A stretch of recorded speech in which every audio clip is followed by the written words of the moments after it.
کہ ان کارکنان کی بہت فکر ہو رہی ہے کیونکہ ان کو بہت زیادہ مارا ہے انہوں نے. تو یہ اب ایک نارمل روٹین بن چکی ہے اور ہر کوئی جو ہے وہ اب ایسا لگتا ہے کہ آواز اٹھا کے بھی لوگ تھک جاتے ہیں کہ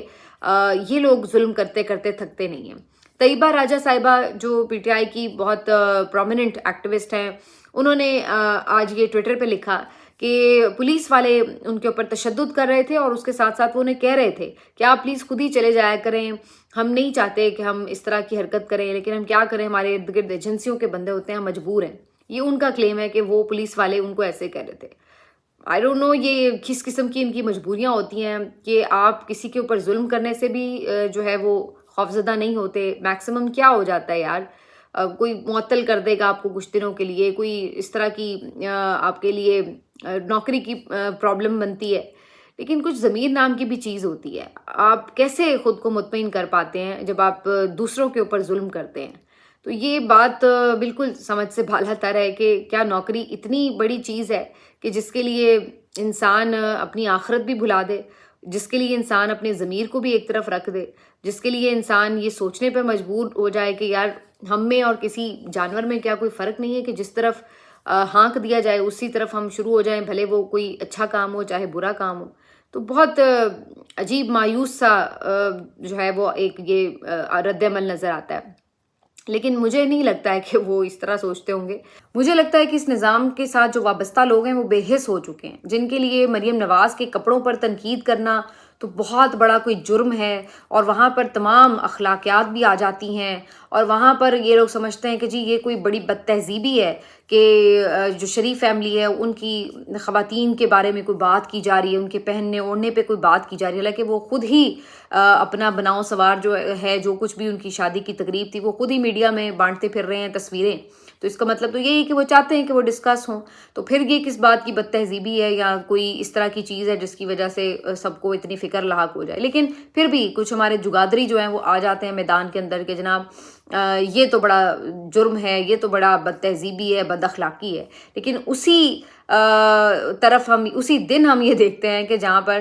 خواتین کے ساتھ اس قسم کا سلوک ہو رہا ہوتا ہے تو وہاں پر ان کی زبانوں کو تالے لگے رہتے ہیں، وہاں پر وہ بے شرمی کا نمونہ بن جاتے ہیں، وہاں پر ان کے منہ سے ایک لفظ نہیں نکلتا کہ ہاں بھئی یہ بھی غلط ہو رہا ہے. کیا وہ کوئی قانون توڑ رہی ہیں بہنیں؟ کیا وہ بہنیں کوئی غنڈہ گردی کر رہی ہیں؟ کیا وہ بہنیں کسی قسم کا کوئی فساد برپا کر رہی ہیں؟ اگر وہ خاموشی سے ڈیالہ کے باہر بیٹھتی ہیں تو انہیں وہ نہیں بیٹھنے دیا جاتا. اگر وہ کوئی خاموشی سے دھرنا ختم کر کے ایک ریلی کی صورت میں گھر جانا چاہتی ہیں تو انہیں وہ نہیں جانے دیا جا رہا. مسئلہ کیا ہے؟ یہ چاہتے ہیں کہ یہ گھر بیٹھ جائیں اور کوئی عمران خان کے لیے باہر جو ہے وہ ڈیالہ کے نہ آئے. یہ ان کا ایک سیدھا سا مطالبہ ہے ان سے. جبکہ اگر اس معاملے کو حل کرنا ہو تو بڑا آسان ہے کہ آپ ان کی ملاقات کرا دیں اور اس کے بعد آپ جو بھی ظاہری سی بات ہے جب ملاقات ہی ہو جائے گی تو وہاں بیٹھنے کا یا کسی ریلی کا کوئی جواز نہیں رہے گا. لیکن وہ کام انہوں نے کرنا نہیں ہے. اب اس کی وجہ یہ جو مرضی بتائیں، کچھ احتجاج کا انہیں ڈر ہے یا عمران خان صاحب کی گفتگو جو ہے وہ برداشت نہیں ہو رہی ہے. تو جو بھی اس کی وجوہات ہو، اس کا مطلب تو یہ کہ وہ پھر اندر بیٹھا بھی آپ پہ بھاری ہے، جس کی وجہ سے اس کے ٹویٹ سے، اس کی گفتگو سے آپ لوگوں کو اتنی پریشانی لاحق ہو جاتی ہے. لیکن ان تمام چیزوں سے زیادہ میں تو اس بات پہ حیران ہوتی ہوں کہ ایسی صورتحال میں کیوں جو انسانی حقوق کے کارکن ہیں، جو انسانی حقوق کی بات کرنے والی تنظیمیں ہیں، وہ کیوں اتنی خاموش ہوتی ہیں، وہ کیوں اس کے اوپر آواز نہیں اٹھاتی. لیکن انسانی حقوق کی تنظیمیں تو ایسے لگتا ہے کہ وفات ہی پا چکی ہیں پاکستان میں. اب آپ یہ دیکھیے کہ جو اتنی آپ کی انسانی حقوق کے لیے آواز اٹھانے والی خاتون ہیں جناب ایمان مزاری صاحبہ، ان کے ساتھ جو معاملات ہو رہے ہیں اس کے اوپر ایون آپ دیکھ لیں کہ کوئی کسی کو تکلیف نہیں ہے، کوئی ہلچل نہیں مچتی. تنظیموں کی سطح پر لوگ تو بات کر رہے ہیں، جرنلسٹ ان کے ساتھ اظہار یکجہتی کر رہے ہیں، ان کے ساتھ جو وکلا کے نمائندے ہیں وہ بھی اظہار یکجہتی کر رہے ہیں. لیکن آپ اندازہ لگائیے کہ جو نام نہاد ہماری این جی اوز اور سو کالڈ ایکٹیوسٹ ہوتے ہیں وہ اس طرح کے موقعوں پر خاموش ہو جاتے ہیں. تو ایمان مزاری صاحبہ جو ہیں ان کو بھی آپ کو پتہ ہے کہ جس طرح سے ٹارگٹ کیا جا رہا ہے. ایک بھدے سے کیس میں ان کے لیے پھر گرفتاری کا انتظام موجود تھا اسلام آباد ہائی کورٹ کے باہر. وہ شام تک وہیں پر موجود رہیں. یہاں پر ان سے ملنے کے لیے اظہار یکجہتی کے لیے مصطفیٰ نواز کھوکھر صاحب بھی آئے، تحریک تحفظ آئین پاکستان کے رہنما. اس کے ساتھ ساتھ علامہ راجہ ناصر عباس صاحب بھی تشریف لائے، انہوں نے بھی ان سے اظہار یکجہتی کیا اور گفتگو کی. اسی طرح سے سینیٹر کامران مرتضیٰ صاحب جو کہ JUIF کے رہنما ہیں سینئر، ان کی طرف سے بھی اظہار یکجہتی کے لیے وہاں پہ انہوں نے بھی تشریف آوری کی، اور اس کے ساتھ ساتھ جو دیگر لوگ ہیں وہ بھی آہستہ آہستہ، سلمان اکرم راجہ صاحب بھی وہاں پہنچے، انہوں نے بھی اظہار یکجہتی کیا۔ تو کوشش کی بہت سے لوگوں نے کہ وہاں جا کر ان کے ساتھ اظہار یکجہتی، اچھا انہوں نے بیگ اپنے پیک کیے ہوئے تھے، وہ تیار تھے مینٹلی کہ اگر انہیں گرفتار کیا جاتا ہے تو ان کا سامان ساتھ ہی تیار تھا۔ لیکن وہاں پر جو واجد علی گیلانی صاحب ہیں، شاید پہلا انہوں نے کوئی اچھا کام کیا صدر بننے کے بعد، انہوں نے ان دونوں کو وہاں سے ریسکیو کیا اور کہا کہ آپ ان کے آفس آ جائیں، وہاں سے آپ کو کوئی گرفتار نہیں کرے گا۔ تو رات گئے تک، جب تک کہ میں یہ ولاگ کر رہی ہوں، وہ ان کے ساتھ ان کے آفس میں ہی موجود ہیں دونوں، اور اس کے بعد سے ان کی گرفتاری تو کوئی عمل میں نہیں آئی ابھی تک، لیکن یہ ضرور ہے کہ ظاہر ہے اگلے دن پھر انہیں پیش ہونا ہوگا، پھر سے وہی سارے معاملات ہوں گے۔ تو کہنے کا مقصد ہے کہ انہوں نے فوراً پٹیشن دائر کر دی تھی، یہ جو فضول سی بعد میں ایک FIR داخل کی گئی تھی ان کے خلاف، اس میں بھی گرفتاری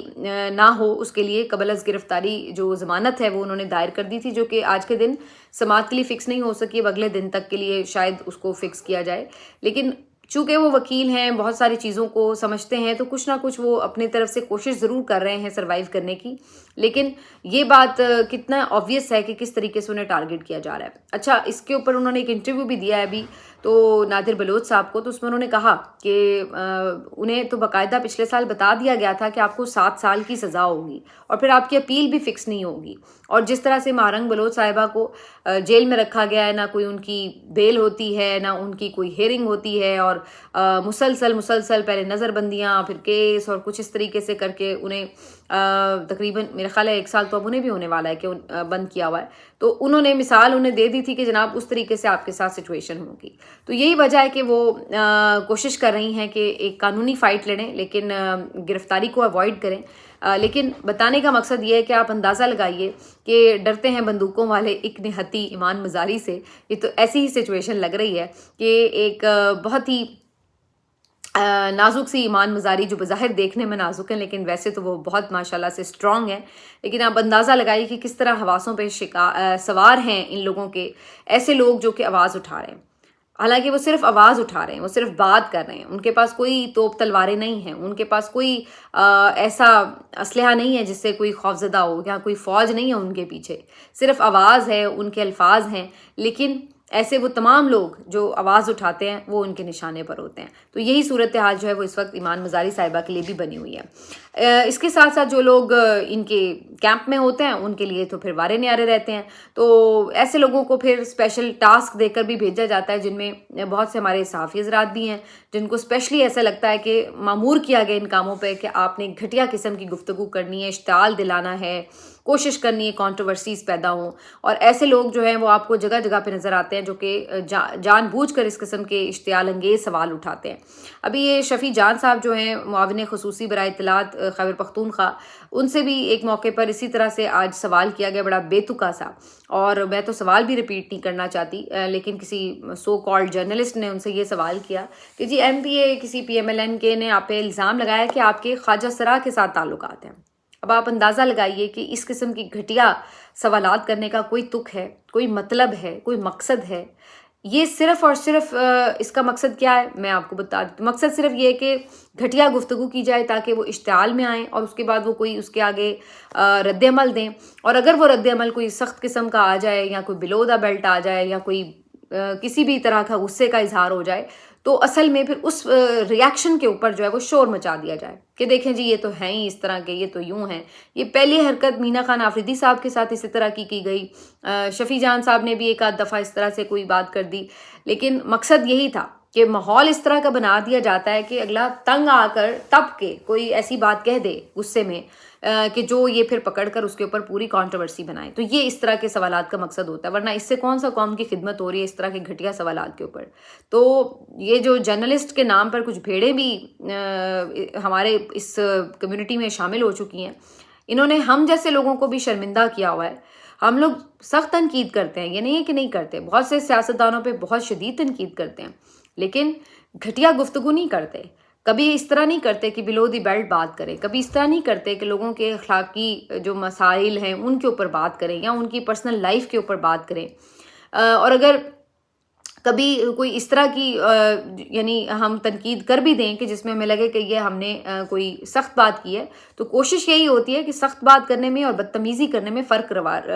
رکھا جائے. لیکن یہاں پر صورتحال یہ ہے کہ آپ ان لوگوں کے بارے میں کیا بات کی جا سکتی ہے. تو ایسا لگتا ہے کہ جیسے باقاعدہ انہیں بھیجا گیا اس ٹاسک کے اوپر کہ جناب آپ نے یہ کام کر کے آنا ہے. تو اچھا کیا شفیع جان نے کہ ان کے سوال کا کوئی جواب ہی نہیں دیا، اور میرا خیال ہے کہ یہی سب سے بیسٹ طریقہ ہے ان لوگوں کو شٹ اپ کال دینے کا، کہ اس طرح کے سوالوں کو انٹرٹین ہی نہ کریں، پھر یہ خود ہی بند ہو جائیں گے اس طرح کے سوال کرنا. انہیں پتہ لگ جائے گا کہ انہیں پتہ چل گیا کہ اس طرح کی باتوں کا جواب دینے سے الٹا اپنے اوپر تنقید ہوتی ہے. اس سے بہتر یہ، کیونکہ یہ تو کوئی نہیں نہ دیکھتا کہ سوال کیا تھا، پھر سارے یہ بات شروع ہو جاتے ہیں کہ ہاں جی انہوں نے یہ کہہ دیا جواب میں. لاسٹلی جی، جو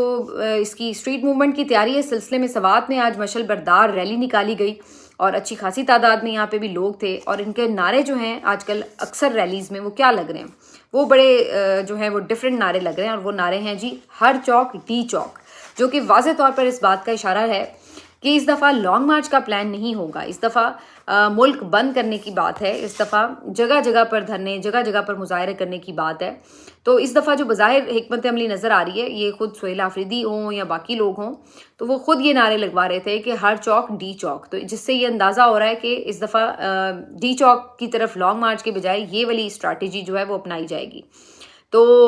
بہرحال یہ تو خیر مراد سعید کا شہر ہے سوات، اور یہاں پر تو ہمیشہ بڑے بڑے اجتماعات ہوئے ہیں. تو یہ مشل بردار ریلی جو ہے اس بات کا ثبوت تھی کہ اسٹریٹ موومنٹ کے لیے ایک پورا ماحول بن چکا ہے. لیکن ایسا لگ رہا ہے کہ اس کا جو بار ہے وہ بھی زیادہ سہیل آفریدی کو اٹھانا پڑے گا. اس کی وجہ یہ ہے کہ ایک تو ظاہری سی بات ہے کچھ لوگ ویسے ہی شاید نکلنا نہیں چاہتے، خوفزدہ ہیں یا جو بھی معاملات ہیں ان کے، اور کچھ دوسری بات یہ ہے کہ کسی اور کو نکلنے دیا بھی نہیں جاتا، ان کو سپیئر ہی نہیں کیا جاتا کہ وہ کوئی ریلی وغیرہ لیڈ کریں. چیف منسٹر ہونے کی وجہ سے تھوڑا سا ایج مل جاتا ہے ضرور سہیل آفریدی کو. ظاہر ہے کہ ان کے ساتھ اس طرح کی بدتمیزی نہیں ہوتی جیسی کہ یہ عام لوگوں کے ساتھ کر دیتے ہیں، لیکن رکاوٹیں تو خیر انہیں بھی فیس کرنی پڑتی ہیں. تو بس جی یہ کچھ چل رہا ہے اس وقت. اللہ کرے کہ کچھ حالات معاملات بہتر ہوں. باقی میری تو چونکہ آپ کو پتہ ہے کہ آج کل تھوڑی سی مصروفیت اس لحاظ سے بھی زیادہ ہوئی ہے کہ میں پریس کلب کا وائس پریزیڈنٹ کا الیکشن کانٹیسٹ کر رہی ہوں لاہور پریس کلب سے. تو آج کل بہت زیادہ میری جو ہے وہ کیمپین کے سلسلے میں ادھر ادھر جانا رہتا ہے بہت زیادہ. تو اس وجہ سے بعض اوقات ولاگ بھی آگے پیچھے ہو جاتا ہے، تو اس کے لیے میں معذرت چاہتی ہوں. لیکن کوشش میری ہے کہ میں ساتھ ساتھ اپنا کام بھی کرتی جاؤں اور ساتھ ساتھ کیمپین بھی چلے. اس کیمپین کے حوالے سے ایک اسپیشل ولاگ بھی میں ضرور جلد کروں گی، کیونکہ جو اس کا ایکسپیرینس ہے